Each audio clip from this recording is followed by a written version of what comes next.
भाऊ गेले आपले भाऊ घरचे असं समजा आपले भाऊ गेले एसीबी वाला आला नाही तिथं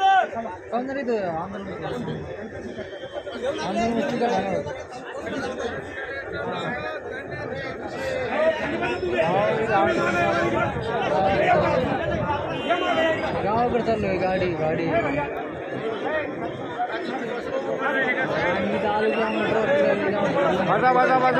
त्यांना सर्व शेतकऱ्यांतर्फे एकच विनंती आहे की आमची जी आर्थिक मदतीची मागणी आहे ती तुम्ही 11-12 वाजता असं म्हटले, जोपर्यंत ती आर्थिक मदत जाहीर होणार नाही आम्ही शेतकऱ्यांचा अंत्यविधी करणार नाही।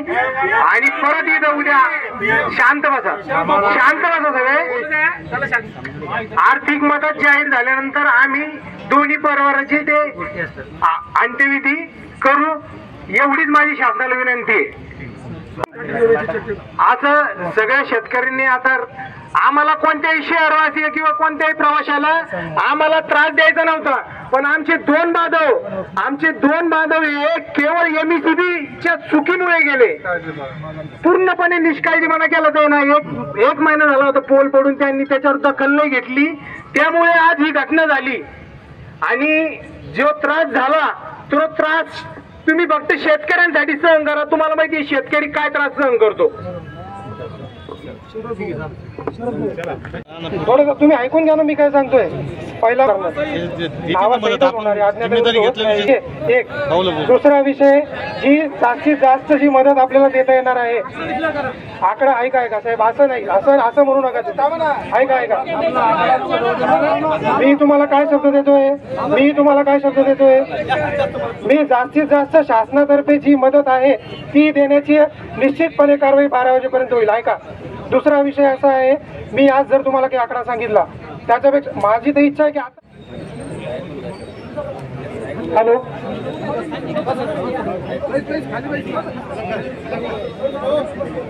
आज जी घटना आम्हाला संध्याकाळी माहीत पडली, अत्यंत दुर्दैवी अशी घटना या ठिकाणी घडलेली आहे।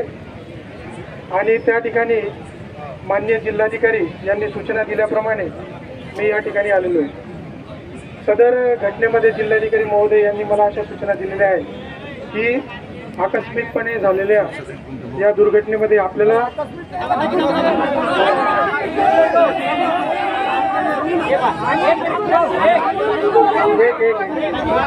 एक मी ऐकून घेतो,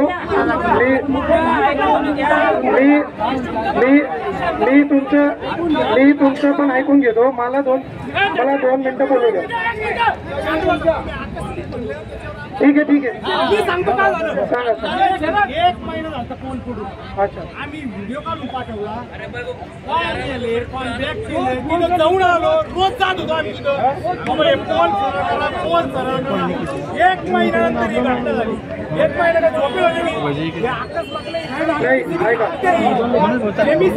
ठीक आहे नाही दादा, ऐका मला तुमच्या भावना कळत आहेत। मी काय सांगतोय, याबद्दल पोलिसांमध्ये गुन्हा दाखल केला जाईल। आजच्या आज तात्काळ आपण रात्रीमध्ये जे याच्यामध्ये दोषी आहेत त्यांच्यावर आपण गुन्हा दाखल करणार आहेत, मनुष्यवधाचा गुन्हा दाखल होईल। आणि दुसरा विषय,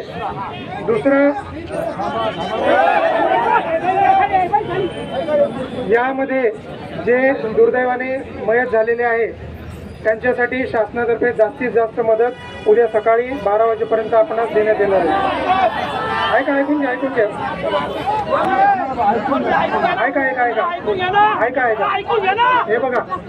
हे बघा ऐका ना, मला सुद्धा एक अशी इच्छा आहे की तुम्हाला आत्ताच मदत द्यावी जे काय मयत आहे, परंतु आपल्याला कागदोपत्री जे काय करायचे त्याला उद्या सकाळी 10 वाजेपर्यंत आम्हाला वेळ द्या।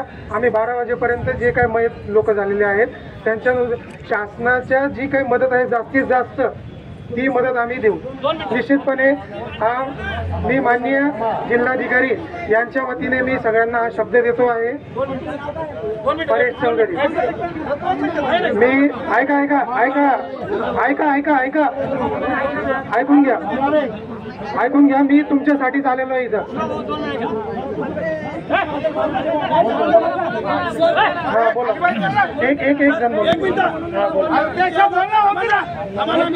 युवक शेतकरी मृत्यूमुखी पडले, काय सांगणार? खरं तर हा MSCBचा निष्काळजीपणा आहे आणि MSCBला अगोदर पावसाळ्या अगोदर मेंटेनन्सचे कामं केले जाते जेणेकरून शेतकऱ्याची किंवा कुठलीही दुर्घटना होऊ नये यासाठी अगोदरच नियोजन केलं जातं। पण याच्यामध्ये महावितरणचा पूर्ण बोगस धंदा आहे आणि यामुळे MSCBचे जे अधिकारी आहेत त्यांच्यामुळे हे 2 बळी गेले। 1 महिन्यानं फोन करू याचा पूर्णपणे फोन करतोय तो। या दोन्ही बळीचा गुन्हा या संबंधित जीवर आणि डेप्टीवरती गुन्हा दाखल झाला पाहिजे। यानंतरच हे आंदोलन थांबेल आणि शेतकऱ्याला न्याय मिळाला पाहिजे। निष्पाप शेतकऱ्याचा जीव गेलेला आहे, काय सांगणार? या निष्पाप बांधवाचा बळी MSCBने घेतलेला आहे। 8 दिवस 2 महिन्यापासून हे बांधव MSCBचा फॉलोअप घेत होते। शेवटी यांना व्हिडिओ कॉल करून तिची पैसे दाखवली, परंतु यांनी दुर्लक्ष केलं। मग हे काय मरायची वाट बघत होते का? 4 दिवस काम नाही होणार, 4 दिवस काम तर होणार नाही, परंतु त्याच्यावर कारवाई झाल्याशिवाय आणि या बांधवांना मदत झाल्याशिवाय आम्ही इथून उठणार नाही। बरेच दिवसापासून इजेचा त्रास सहन करावा होता। आज चिकलठाणमध्ये आमचे 2 बंधू शेतकरी बंधू यांचा वीज लागून मृत्यू झालेला आहे। त्यांनी 2 महिन्यापासून MSCBला अर्ज केले, फोन केले, आमच्याकडे MSCBची फोन केलेली रेकॉर्डिंग आहे, त्यांनी त्याची दखल घेतली नाही। त्याच्या निष्काळजीपणामुळे आज आमचे शेतकरी बंधू दोघंही जागीच गेलेले आहे। जोपर्यंत इंजिनियरवरती गुन्हा दाखल होत नाही 2 तास आमच्या शेतकरी बांधवांना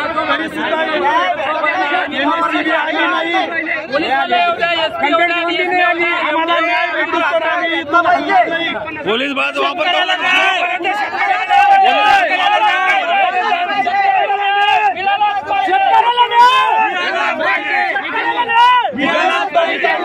बॉडी बघू शकतो, आम्ही इथं चाललेली आहे, आवाज येत नाही,